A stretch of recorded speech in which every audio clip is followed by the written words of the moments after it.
그대 나의 얼굴 갖고는 참 많은 남자들로부터 전화 받았습니다. 감사하다고. 어떤 분은 내가 10년 전에만 알았으면 이렇게는 안 살았다고 이렇게 얘기하시는 남자분들도 계셔요. 그럼 제가 나이가 몇 살이냐고 물으면 보통 60좀 됐어요. 지금이 시작입니다.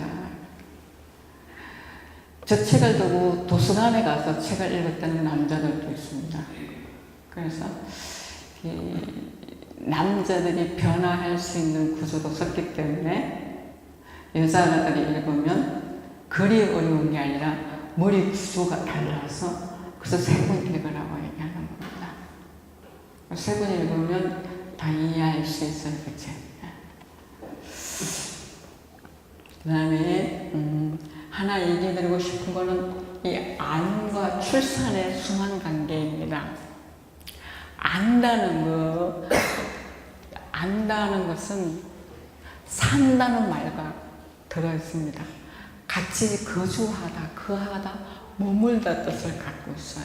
그래서 안다는 것은 아담과 하와를 안다고 표현하는 것은 자기를 내어주는 걸 알기 때문에 내어줬고, 내어주니까 뭐가 오는 거예요? 출산이 들어오는 거예요. 그 영적 기쁨이죠. 근데 알미 되지 않으면, 내어줌이 되지 않으면 뭐냐면 죽음이에요. 이걸 우리가 이제 죽음의 문화 속에 산다고 이렇게 얘기합니다. 그래서 우리가 이 순환관계로 사는 것이 좋은 것인데, 인간 몸이 갖고 있는 두 가지 특징이 있습니다. 여러분이 심리학 같은 데서 관계성 얘기를 너무 많이 들어가지고 자기를 살리지 못하고 관계성만 생각하다 보니까 피곤해지는 게 많이 오는데요.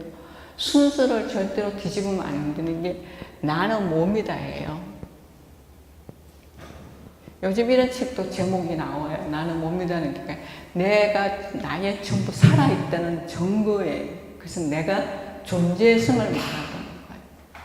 근데 이 몸은 뭐냐면 두 번째로 가서 몸은 뭐냐면 집이에요. 집. 왜 집이라고 표현하느냐 하면 여러분의 집이, 제가 여러분의 집을 방문할 때 뭐예요? 집이 저를 환영하는 게 그 집 주인이 환영하는 거예요. 주인이 환영하죠. 근데 그걸 집이라고 표현해요. 그러니까 집이라고 하는 건 받아들이고 내치고 할 수 있는 거죠. 그래서 이게 관계성, 몸은 원래 관계성을 갖고 있다는 거죠. 그래서 이걸 건강하게 만들어가는 방법이 뭐냐면 여는 방법이에요. 그러니까 여실 때 내가 손해보지 않을까 이런 생각은 죽음의 문화입니다. 여러분이 미워하는 사람이 더 힘들까요? 사랑하는 사람이 더 힘들까요? 미워하는 게 더 힘들어요. 차라리 주카 주지 말고 막 생각할 때 주는 게 더 편안해. 그게 인간 본성이 갖고 있는 거예요. 여러분이 그 본성을 거스를 때 자꾸 아픈 거예요. 몸이 아프고 머리가 아프고 마음이 아프고 이렇게 되는 거예요. 줄 수 있을 때 줄 수 있는 것을 감사하고 그 다음에 뭐예요? 주면 돼요. 그리고 줄 때에 나의 어제 원천이라는 얘기를 많이 했죠. 그죠? 이 원천에 의해서 주는 거기 때문에 절대로 손해본다고 생각 안 하시면 좋겠어요. 주고 나면요, 새 돈 들어와요. 네. 헌돈 주는데 새 돈 들어와요. 걱정 안 하셔도 돼요. 이번에는 이제 혼인적 영성, 부부 영성이라는 부분을 조금 보는데, 이거는 이 몸신학 교리에서 몇 부에 나오느냐 하면 5부에 나옵니다. 4부 내용은 뭐냐면 하늘나라 때문에 스스로 고자 공여가 된 이들을 위한 내용입니다. 그런데 사실은 그 내용 전체는 뭐냐면 독신성소를 살아가시는 분들을 위해서 했고요. 그 독신성소를 먼저 얘기하고 혼인성을 말하는 것은 독신성소도 혼인성 안에서 완성되기 때문에 그렇습니다. 그래서 5부는 에페소스 5장을 풀이하고 계시는데 그 중에도 5장 31절에서 30절에서 32절 내용을 다루고 계셔요. 이 에페소스에 우리는 그분 몸의 지체입니다. 그러므로 남자는 아버지와 어머니를 떠나 아내와 결합하여 둘이 한 몸이 됩니다. 이는 큰 신비입니다. 그러나 나는 그리스도와 교회를 두고 이 말을 합니다. 이 짧은 문장 안에는 성경 전체에 대한 중대한 주제와 본질적 진리가 담겨 있습니다. 그 다음에 혼인이라는 것에 대한 신학적 의미와 신비가 담겨 있습니다. 자, 이게 왜 이렇게 중요하냐고 얘기하기 전에 여러분께 질문을 하겠습니다. 여러분, 사랑은 개인적인 거예요? 공적인 거예요? 혼인은 개인적인 거예요? 공적인 거예요? 많은 사람들이 착각하는 게 뭐냐면 사랑을 개인적인 거라고 생각하고 계신데 사랑은 공적인 겁니다. 내가 너하고 하는데도 불구하고 그 사랑은 뭐라고요? 공적인 겁니다. 혼인도 개인적인 게 아니고 뭐예요? 공적인 겁니다. 그래서 교회에서 사랑을 가리키는 이유가 개인적인 게 아니고 공적인 거기 때문에 가리키는 겁니다. 공적인 것 안에 들어있는 진리 때문에 가리키는 거죠. 그죠? 그래서 여러분이 오늘 누구와 나누는 사랑도 뭐라고요? 공적인 거예요. 근데 이거를 너무 개인적으로 여러분이 쥐고 흔드시다 보니까 사랑의 원래 진리에는 도달하지 못하는 거죠. 자, 여러분이 단어에서 이제 하나 더 설명하겠습니다. 혼인이 중요해요? 가정이 중요해요? 어느 게 더 중요해요? 에? 막 헷갈리죠, 그죠? 혼인이 더 중요해요. 혼인이 있기 때문에 가정이 있는 거예요. 다르게 말하면 혼인은 두 사람의 관계를 말해요. 그죠?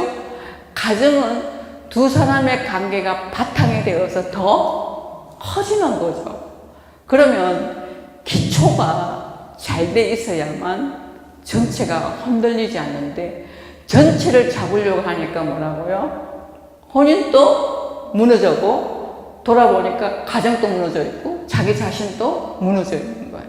그러니까 순서를 잘못 잡으신 겁니다. 무슨 문제가 있으면 항상 두 사람의 문제를 먼저 합의를 해야 돼요. 하고 가정 문제를 뛰어넘을 수 있어야 돼요. 그래서 제가 여러분 자녀들한테 줄 수 있는 가장 큰 유산은 뭐라고요? 두 사람이 사랑하고 두 사람이 존중하는 모습이라는 거죠. 저는 선교사로 오래 살면서 한 가지 예만 들면 어느 지역에 사는데 신부님이 저보고 이렇게 얘기해요. 우리 두 사람은 궁합이 너무 잘 맞다고 생각지 않느냐고. 회의를 끝나고 나오는데 그래서 제가 대답을 못 하겠더라고요. 그래서 제가 반문했어요. 왜 궁합이 잘 맞다고 생각하시냐? 우리는 안 싸운대. 안 싸운대. 그러니까 궁합이 잘 맞는 게 아니냐 이렇게 얘기하셔요. 그래서 제가 그게 아닌데요. 그랬어요. 그게 아니라고. 그건 뭐냐? 신부하고 저하고 의견이 맞지 않다는 것은 단순하게 두 사람의 생각이 다르다는 얘기가 아니고 신자들한테 어떻게 하면 유익이 될 수 있을까를 고민하다가 방법론에서 신부님 방법과 내 방법이 안 맞을 수 있다는 거죠. 제가 신자들 더 많이 알고 더 많이 가정에 들어가면 방법이 더 현실적으로 나오니까. 그런데 이 목적은 이건데 작은 것에서 트러블이 생기면 누가 제일 가슴 아파할 것 같냐고 물었어요. 그때 신부님이 신자들이라고요.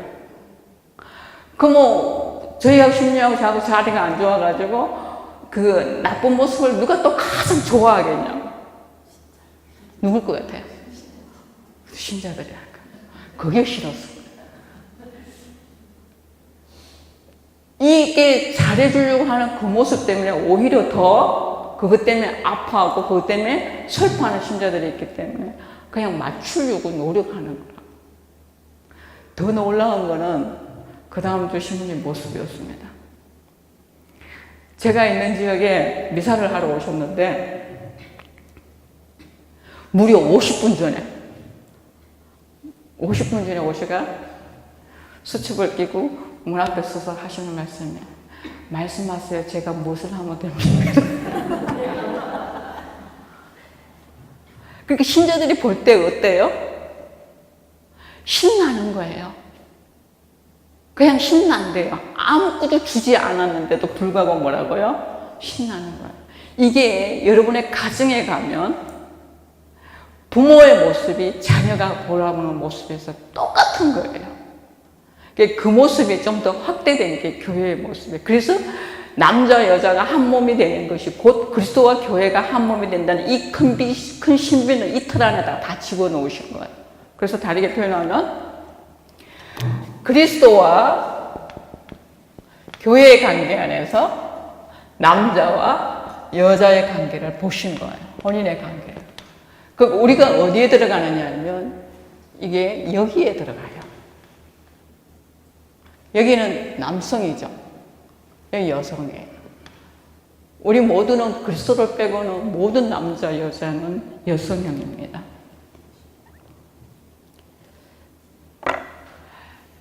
우리가 살아가는 이 여정 안에서 한 몸을 이루겠다는 이 여정은 절대로 쉽지 않습니다.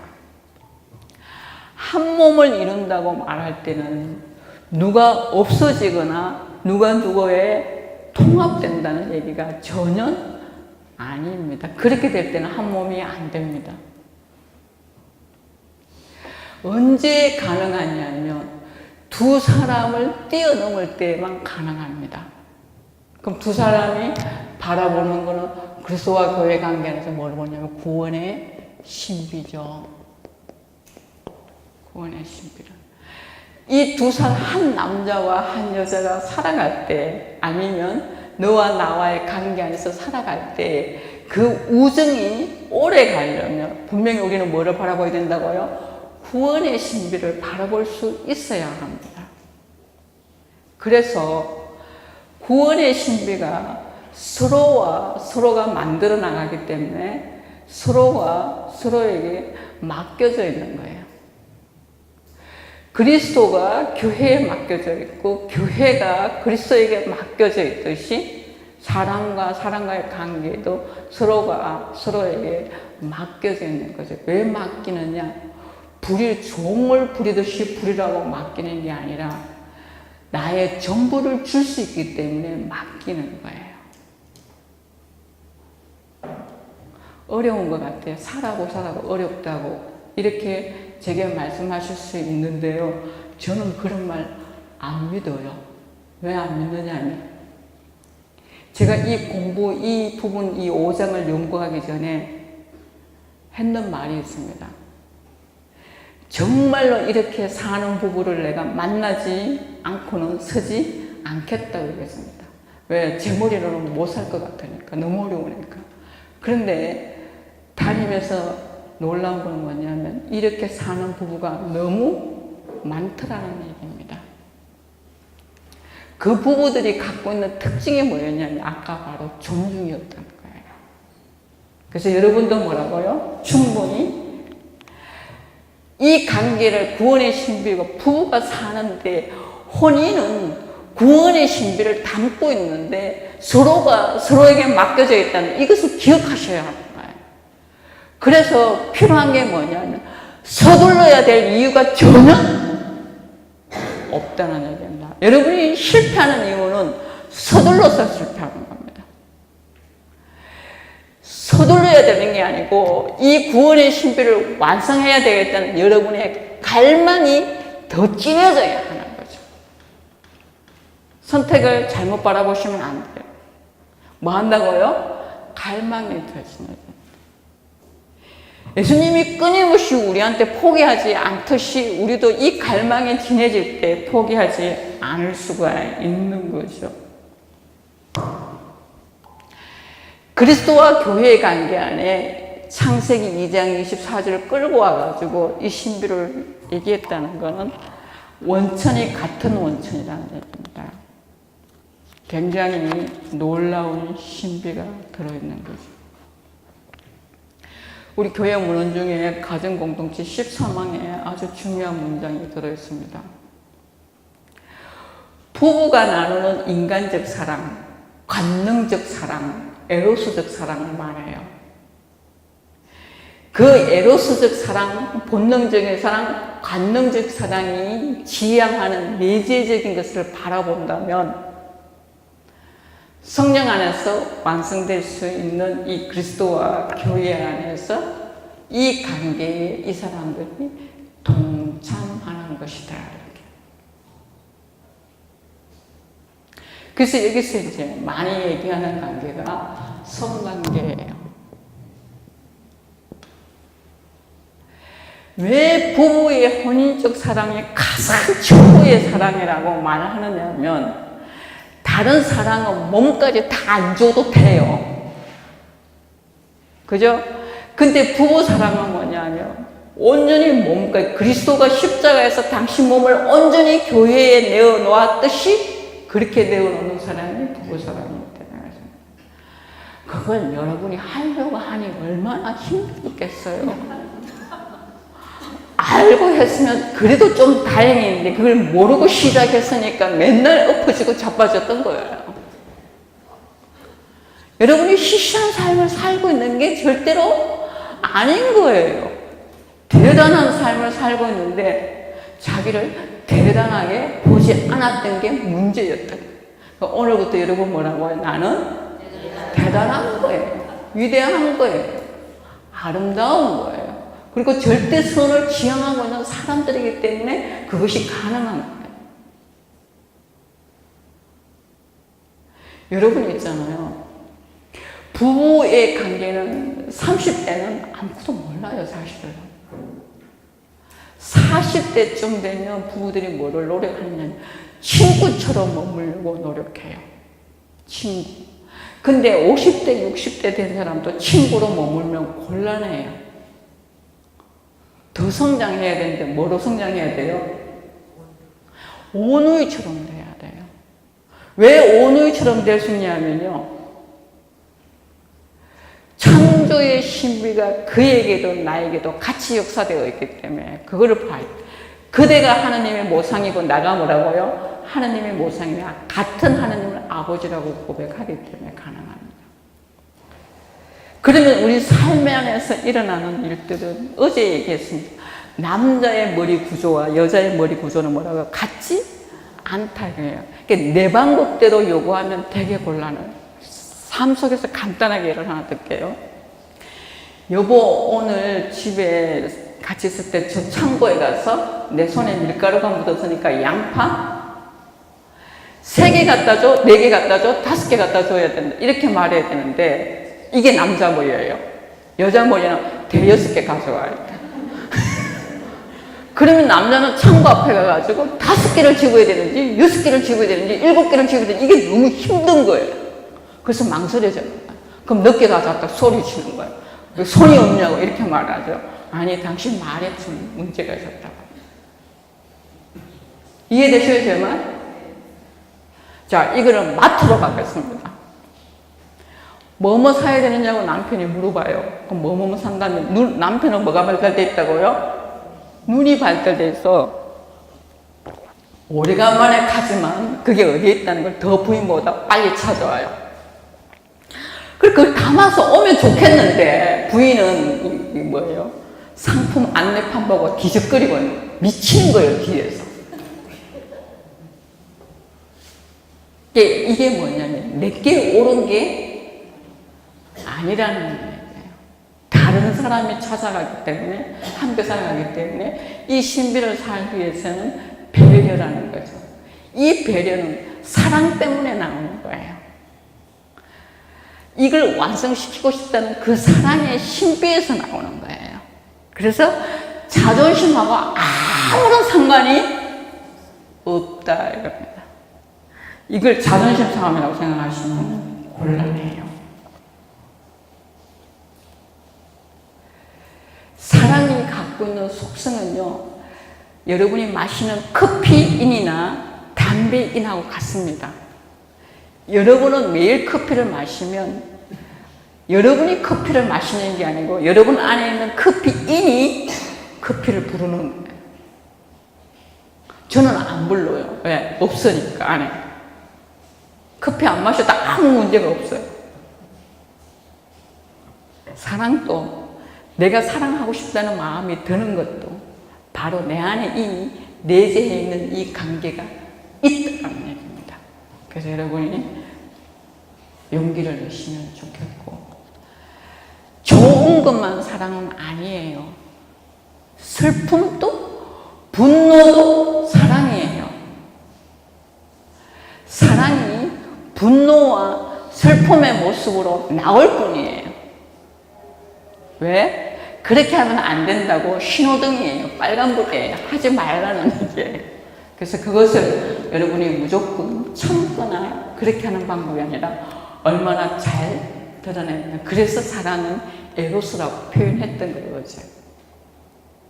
그래서 이 에로스는 본능적인 것 때문에 자기를 열고 저 완성까지 도달하게 해준다. 왜 본능이라고 말하느냐 하면 내가 하려고 하지 않아도 할 수 있기 때문에 본능이라고 얘기합니다. 문제는 그 본능을 누르려고 하죠. 제가 수도자나 신학교 강의할 때 꼭 해주는 말이 하나 있습니다. 본능을 누르려고 애쓸 때는 성인, 성녀가 될 생각을 하지 말라고. 이 본능이 지향을 만나가지고 완성을 향해서 변화될 수 있는데 그 본능을 없애버렸으니까 성인, 성녀가 될 수가 없는 거예요. 아주 쉬운데. 여러분 삶 속에서도 마찬가지예요, 이 문제는. 그래서 이게 내 안에 있던 것들이 나와가지고 어느 정도 어저께 정화되어서 그 지점까지 도달하게 해주느냐예요. 그래서 우리는 좀 오래 살잖아요. 그죠? 오래 사는 거는 뭐예요? 구원이 덜 완성됐다는 얘기예요. 그게 다 되면 오늘 죽거나 내일 죽거나 아무런 문제는 없어요. 어저께 했습니다. 사과를 바라볼 때 빛이 어디에서 들어오느냐에 따라서 그 빛이 은총이라고 표현했습니다. 그렇죠? 그 다음 내가 어느 각도에서 보느냐, 나의 노력이 필요하다고 얘기했습니다. 이 신비는 이 은총, 성령의 은총과 나의 노력이 항상 발맞춰 나가는 거죠. 혼인을 교회 안에서 좀 더 넓은 의미로 바라보면요, 성경에서는 하느님과 당신이 선택한 백성들의 영혼의 관계를 말할 때에 혼인이라고 하고 있습니다. 혼인의 품위를 아주 올려놓은 거죠. 그래서 우리 인간 몸에는 보이는 것과 보이지 않는, 이 보이는 육체적인 것과 보이지 않는 비가시적인 이 영역이 바로 인성과 신성의 결합을 만들어 주는 거예요.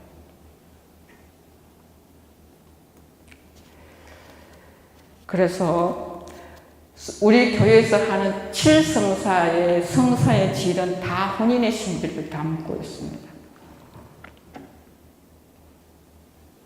그래서 교회에서 신학적으로는 혼인의 성사성을 다루기 전에 성사 자체가 혼인 양식을 갖고 있다고 이렇게 표현합니다. 그래서 그렇게 해야 되는 것을 성경에서는 예복이라고 말합니다. 예복을 입고 혼인잔치에 들어왔느냐, 들어오지 않았느냐이죠. 예복은 욕망에 의해서 입을 수 없습니다. 이스라엘 백성들은 남의 집에 혼인잔치를 갈 때에는 그건 신부 집이든 신랑의 집이든 입구에 예복이 쫙 걸려 있습니다. 도착한 하객은 자기 사이즈에 맞는 옷, 예복을 하나 골라서 입고 들어가야 됩니다.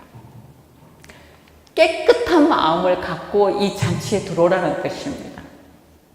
순수한 마음을 갖고 들어오라. 근데 성경에서 보면 예복을 입지 않은 이가 들어와 있었다고 얘기하죠. 그죠? 그 사람은 어떻게 했어요? 밖에 내쫓기죠. 예복을 입지 않았다는 건 뭐냐면 자기 고집, 자기 욕망을 벗지 않았다는 뜻이기 때문에.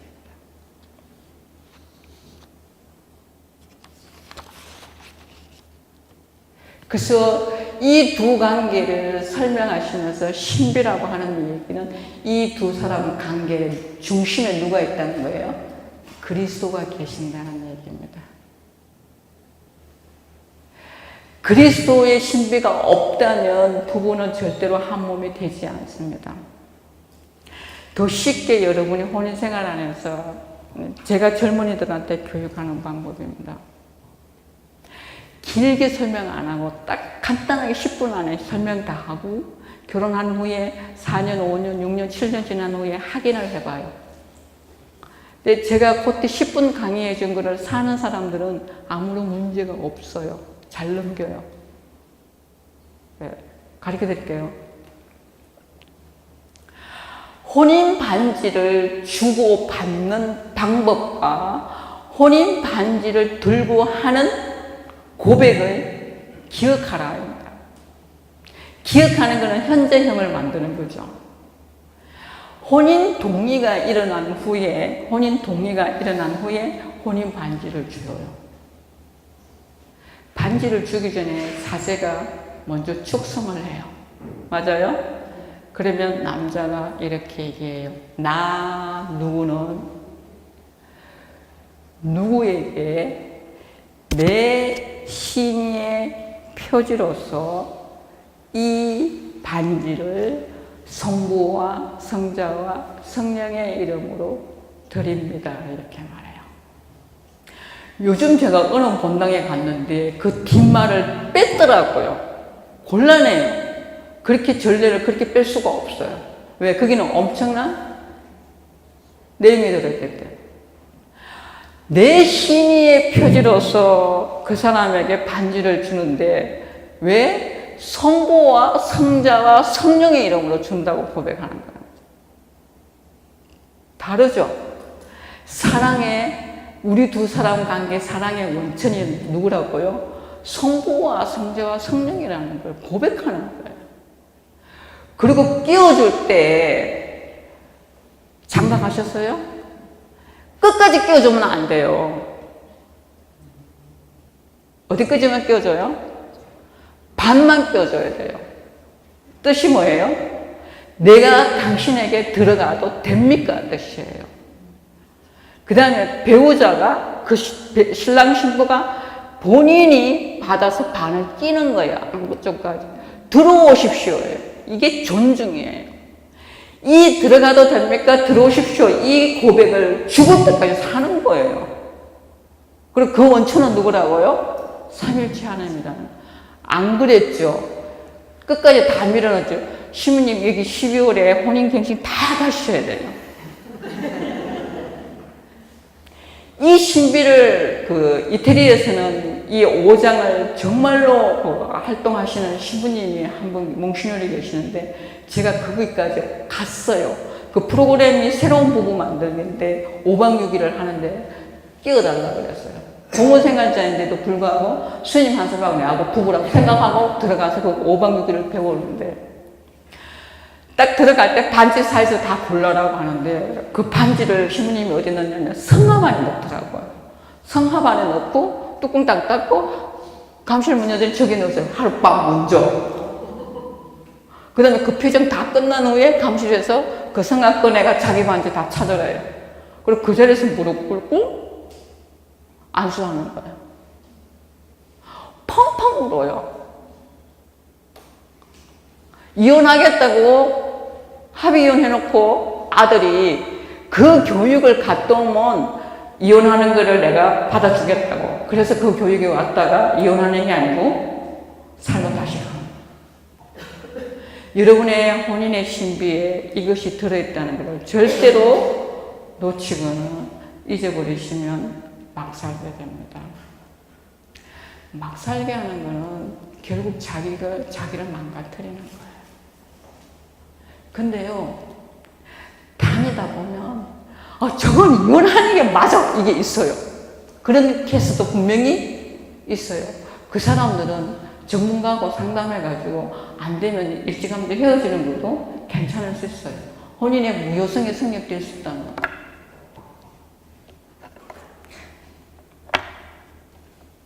여러분이 어떻게 하면 이 신비를 살아낼 수 있느냐, 요한바울에서는 성령의 은총 중에 효경에 의해서 살 수 있다고 이렇게 표현해 주십니다. 효경. 여러분이 성령 기도 뽑을 때, 효경 받을 때 제일 기분 나쁘죠, 그죠? 하느님을 아버지라고 그 은총이 있다면 뭐라고요? 고백할 수 있다면 살 수 있다는 거예요. 자, 예를 들겠습니다.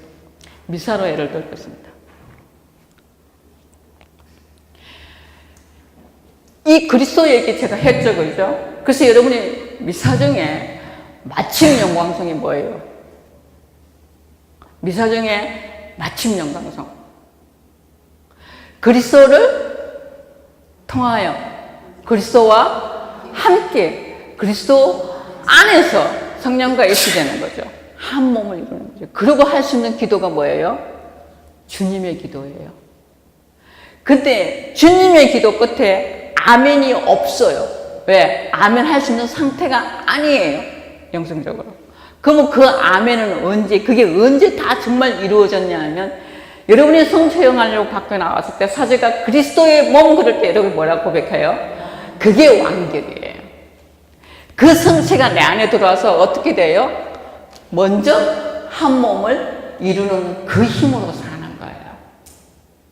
그 힘으로 가능해지는 거예요. 주님이 우리하고 약속한 거는요, 너 부자 되게 해줄게가 아니에요. 주님이 우리하고 약속한 건 행복하게 해줄게 그렇습니다. 충만하게 해줄 거는 약속이 충만이고 약속이 행복인데 여러분이 부자 되게 해주세요. 그러면 나 그런 약속 한 적이 없다. 여러분이 이런 강의를 듣거나 책을 읽거나 노력해야 되는 것은 뭐냐 하면 고집스러워지지 않아야 돼요. 고집스러워지면 다람쥐 쳇바퀴 돌듯이 살게 돼요. 제자리 뱅글뱅글 돌죠. 요즘 젊은이들이 이런 얘기해요. 가끔 꼭 부모님을 모셔야 되면 어머니는 모시는데 시아버지는 안 모신다고 얘기합니다. 왠지 아세요? 어머니는 아침 드시고 나가가 저녁에 들어오시는데 시아버지는 집안에서만 뱅글뱅글 도신다. 그래서 안 모신대요. 여러분이 열고 나오셔야 합니다.